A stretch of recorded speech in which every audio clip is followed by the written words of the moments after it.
Captain Insano shows no mercy. Straight cash, homie.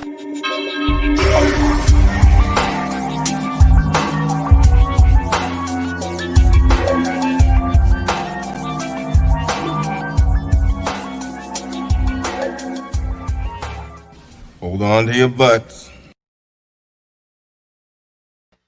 What's up, guys? Welcome back to the Basement Monsters podcast on Sports Zone Chicago.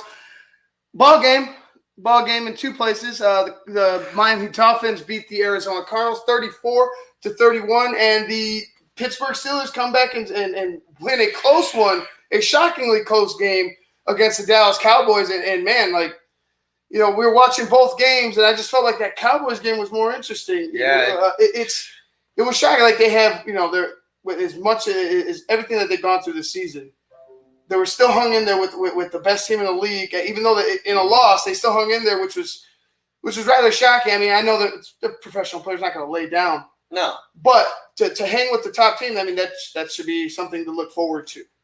Yeah, there's a lot of angry people probably in the betting world. Yeah. Because like I'm sure the Steelers were set up betting wise to win by more than what they won by. Mm-hmm. So, yeah, I mean, did the Cowboys just lay the blueprint on how to beat the Steelers? No, I mean, not necessarily. I mean, it could have been a bad game. You lost Big Ben. You know what I mean? Like, you lost Ben, but like, and now it's like, is he okay? Are you gonna be without him again? Like, are you gonna be able to? You know, he came. I mean, honestly, he came back. I believe he came back in the game. I believe he came back in the game right after. I forgot when he came back. I know Mason Rudolph came in for a while. Well, but it's just good. It's good all the way around. You know, Dallas came. You know, they actually, you could see the effort. You know what I mean? Ben came back in. He had a solid game like after that, but it was just like, man, one player, like we said, you're one player away in Pittsburgh from being just a defensive team. Mm-hmm. One player away. Big Ben has just proven. Even when he gets hurt, he bounced back and he threw for over 300 yards and 3 touchdowns. I mean, he's everything. Like, as good as that defense has been, it goes through Ben. It goes through Ben on that offense. The whole team. The whole team goes through Ben. I mean, not necessarily. Like, that defense could hold its own if it just had a decent running game and okay passing game. But the way that Ben's playing, it has them at 8-0. That's why they're 8-0. What I'm saying is if Ben is gone. Let's, hypothesis, hypothetically, yeah. Whatever. If Ben is gone, that defense is good, but I don't know that it's that good. If Steelers can't continue to put up points, like let's say Ben's gone, who knows? Whatever it is, whatever, we'll find out. He's good. He's fine. He's fine. Let's see. He came back. He's fine. But I'm saying if that lingers, if there's a lingering thing and he gets hit again, then there's a problem. The Steelers defense is legit. I mean, you have some. You have some monsters, some motherfuckers. Yeah. On that linebacker core, T.J. Watt, Bud Dupree. I remember when Bud Dupree came out of Kentucky in his first couple years. They were hating on him. Pittsburgh people were hating on that guy, and now look at him. A couple, 3, 4, 5 years in, now that dude's a monster. Like he's got it. He's got somebody to help him. He's got he's got the T.J. Watt, whatever his name. Yeah, T.J. Watt. He's got Bud Dupree. The defense. Minka Fitzpatrick was their best acquisition. I don't know how he wasn't doing. I don't know why it didn't work out in Miami for Minka. Scheme, I guess. Yeah, I would say scheme. They were playing him different. That's right. They were playing him more as the free instead of coming up as a strong in the box. And they played him different. Yeah, that's right. In Miami, they did play him a little different than they did. They've been playing him in Pittsburgh. But I think that one started it. That one got that trade and the way he played after that. You were like, because you saw how Pittsburgh's defense was like, man, okay, man, they're back. They might be building something here, and then all of a sudden you got him, and it just started taking off. Yeah, it's like. I mean, I hate to do like comparisons with it, but we know, and I'm not trying to put them in the same boat at all. But Minka is to the back end of the Pittsburgh's defense what Troy Polamalu was. I see where you're going. He's not going to make the plays that Polamalu did because Polamalu was more of an up at the line. He does his job. But Minka is the opposite. You know he's there. He can stay up the line. He can tackle. He's not afraid to put his nose in there, but he's also very good at dissecting the pass. You know what I mean? Like he's going to get there. And if you throw up, a lame duck, man, he's the first one there. Like Minkah Fitzpatrick. He has great football skills. Just great football IQ instinct. He stepped into his best. Like Miami, it's great to play in Miami. I mean, you're on the beach every day, whatever, da-da-da-da. But, like, when a team is suffering, da-da-da, it's like sometimes they bring the player down. And now you see Minkah transition. Minkah came to the Steelers like, hey, look, we got some linebackers. We got some guys that can rush the passer. We got to – dude, boom. Minkah stepped up. You got a competent organization. I mean, not that Miami – now Miami looks like they're trending in the right direction. But before, Miami was – It was a loss, almost like a loss. I was like, what are you doing down there? Speaking of that, you're going to switch over to that Miami and Arizona game. Miami pulled it off, man, 34-31. Tua, 248 yards, 2 touchdowns. He made some plays through the air and on the ground with his feet and just his athletic ability. There was one play where he jukes the lineman or linebacker when he's scrambling. Goes upfield, jukes one more guy, and then he goes right into the next guy to get the first. It was amazing. So like you see the talent of Tua Tagovailoa. Yeah, I mean, everybody knows the kid's got talent. He's a quarterback from Alabama. You know what I'm saying? Like they don't just grab nobody. You know? Yeah, he's not a nobody. The thing with him, obviously we're going to see. Is he going to stay healthy? Is he going to stay healthy? I'm not denying the guy's like football IQ and his what he can do on the football field. That's not in question. Everybody knows he can make the throws. He can run. He can do this. But the thing is with Tua, is he healthy? Can he stay healthy? That's going to be the thing. Can they keep him healthy? And, hey, give it up to Tua though. Tua's making nobody receivers on Miami look good. They're looking good. They have to scheme for Tua. You know what I mean? Like they have to scheme for his. You look on top of his passing, 7 carries, 35 yards. That's huge. You have to going to the other side.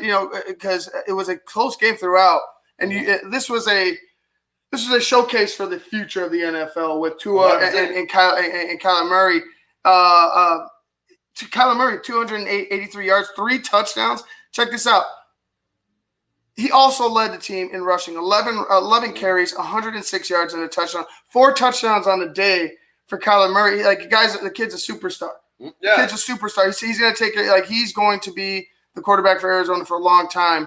And, man, it's crazy to think that just a year ago there's still questions. Even though he's playing good, there's still huge questions. And then all of a sudden you see this Arizona team take off like defense and on offense. I mean, like today they gave up some points, but their defense is playing well. And you got, you have a superstar in the making. I want to compare him.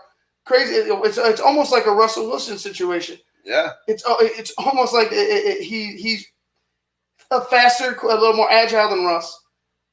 And I'm not saying he is Russ right now. Trust me, Russ is the MVP. Yeah. Like in my opinion, but you see the potential. Well, the other crazy thing is this is where the NFL is. Like these are the people we have to start paying attention to. Justin Herbert, guys like that, because you got to understand, guys like Breeze, Brady, Rivers, all those guys are going to be maybe one more year, and they're gone, gone, and they're amazing quarterbacks in each of their own Hall right. of Fame. But listen. It's a new wave of people coming in. And Tua to a team like the Dolphins, like if he continues them play. If he continues this play, like you can.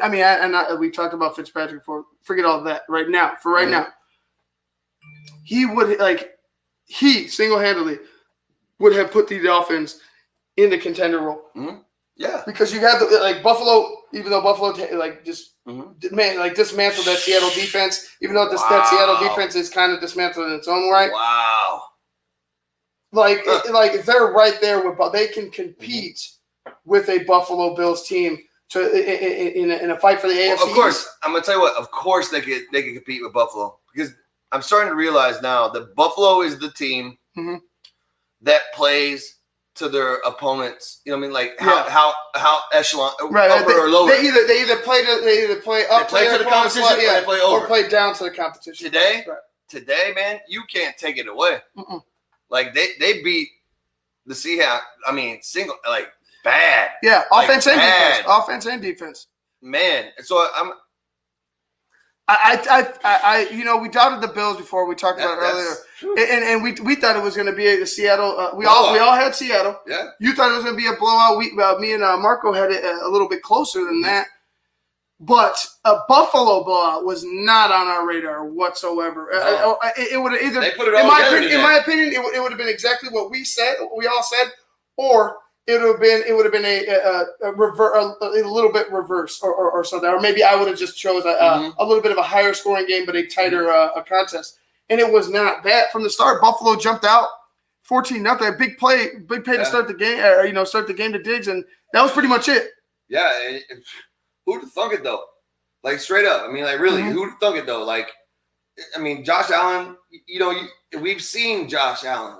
Started off the season amazing. Yeah. Dropped like 2-3, looked mediocre games. You know what I mean? Like just kind of like. The loss to the Titans was bad. They started annoying him early. Right.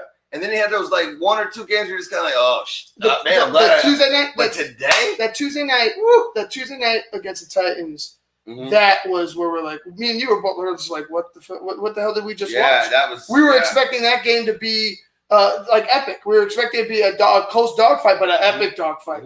And it was not that whatsoever. And then we started questioning whether they could, whether this offense could get going without a running game, whether the defense, like what happened to the defense, like from that game to the next game, because they ended up, I believe they ended up dropping that next one. Caved. And it was crazy to see that game. But coming to this game, they played to the You're competition.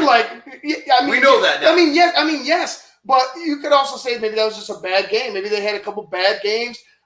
You know what I mean? Maybe it was just it could be a bunch of things. But like, look what they did this week against a Seattle offense, and then look what they did in response to their defense playing that Seattle offense. It was impressive. It's a huge step for them, and they're going to need it. Because if Miami keeps playing the way Miami's playing, the Buffalo Bills may be looking over their shoulder like, wait a second, who are these guys? I'm telling you, dude. Who are these guys? I'm telling you, Miami should be on the radar of the AFC East and possibly the AFC. And we talked about it before. You could have 3 teams in a. I fully expect 3 teams from the West. The NFC West to go to make the playoffs, but oh yeah, because you got that extra. Because you got the extra. You got the extra. You got the Cardinals, you got the Rams, and you got the Seahawks. Okay. So the AFC, the AFC going to the AFC. Put the Cardinals in there. Dude, I am putting the Cardinals. The Cardinals, because they could the way that they play, they beat Seattle already. The way that they play, the way that division plays each other tight, right? And the way that they could put up points, like they can beat every team in that division hands down. They could honestly, you could see a flip. You could see 3 to 2 and maybe possibly 1 if Seattle can't figure out that defense. Yeah, they need to figure out that defense. What did they give them today? 44. Or what was it? Was it 44? 44, yeah, I believe 44. 44 to Buffalo. We talked about Buffalo. We were high on Buffalo. Still am. The first 3, 4, 5 games of the season, whatever. But they started kind of Olay and stuff, and we were just like, oh, well, where did this go? It just started looking started looking a little like sloppy. It started looking sloppy. But I think now we know that Buffalo is the team that plays up to its competition. Yeah, or they could play down to their competition. Exactly. They're going to play you as hard as you play them. Exactly. And it looks like today, like, boy, they were ready. Oh, they were ready. They were ready today. Yeah, give them credit. One of the other games, last game before we talk about your game, the Bucks and the Saints. Raiders over the Chargers. The Chargers lose another close game late. They had a drive. They were driving. They were in the red zone. 2 plays. They had 2 plays to score. It was 2 jump balls. They just, I mean, they had it. And they had it at the point. Both receivers had it at the point. They had it while they were in the air, and then they just it just wasn't the both DBs made either they pulled their hand out or they tried to make a play, or it was just a natural falling down that caused the balls to come out. But the Chargers drop another heartbreaker. But there's no doubt in my mind that they have a superstar, a superstar quarterback. Mm-hmm. Justin Herbert. Like, as much as we say talk about Joe Burrow, and Joe Burrow is like, look what Joe Burrow did to the Titans last week, right? Yeah. Joe Burrow is the truth as well. Oh, for sure. The Chargers are a little more. They're more ready. They're more ready, and they have more talent right now than the Cincinnati Bengals, right? Oh yeah. Justin Herbert throws for 300. Oh, excuse me. I just moved it. 326 yards, 2 touchdowns. And then on top of that, he added 24 yards of rushing, to boot. This guy is amazing. It sucks that they can't win. No, it doesn't. But he's amazing. It's not because it doesn't suck that they can't win. I'll tell you what. These are the games, as a coach with the first-year quarterback, that you want. These are the games that you want when he knows he's right there. Like, he's right there at the cusp.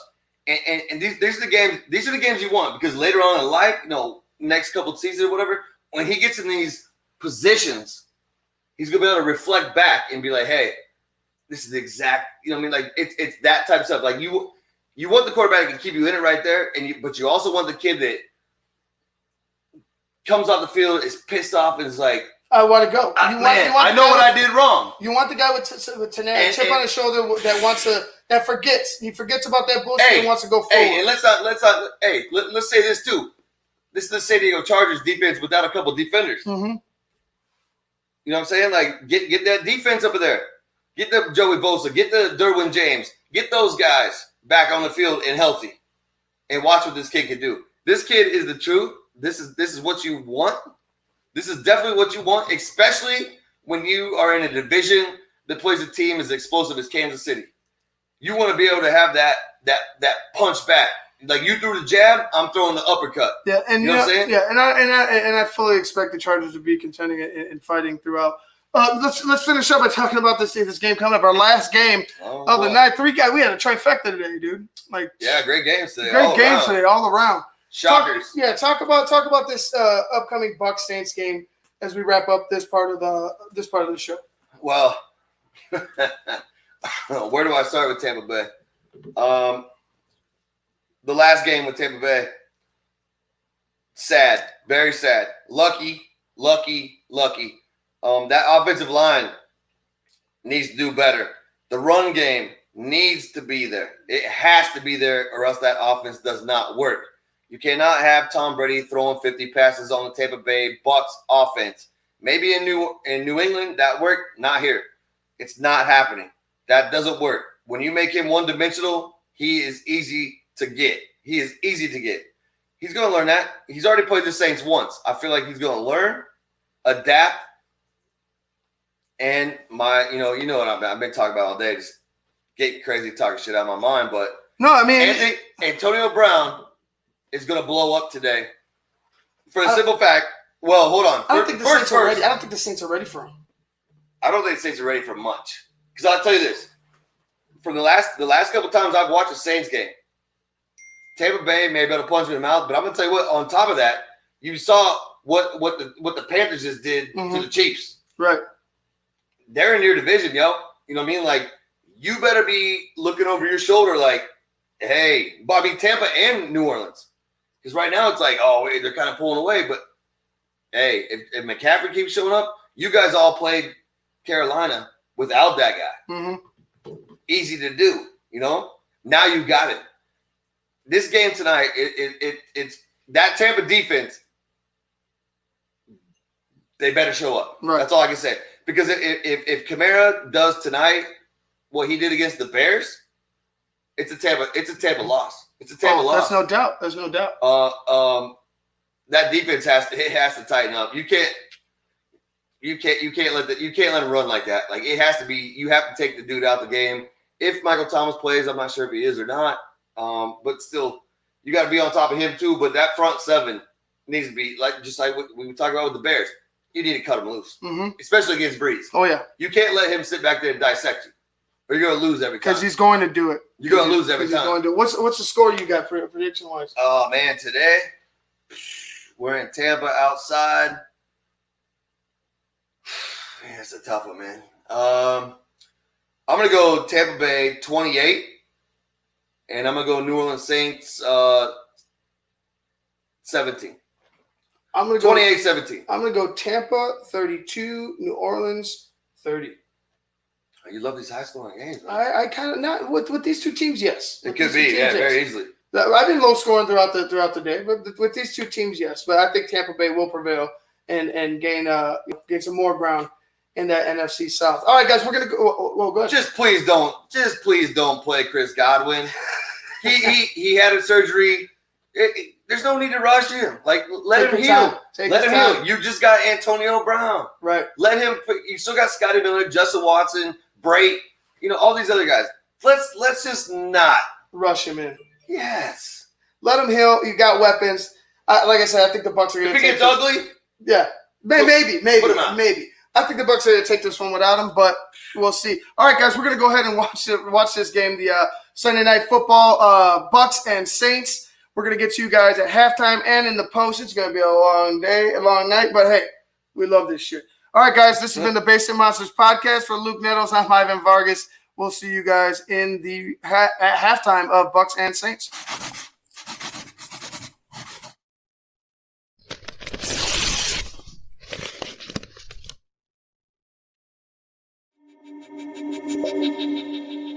Captain Insano shows no mercy. Straight cash, homie.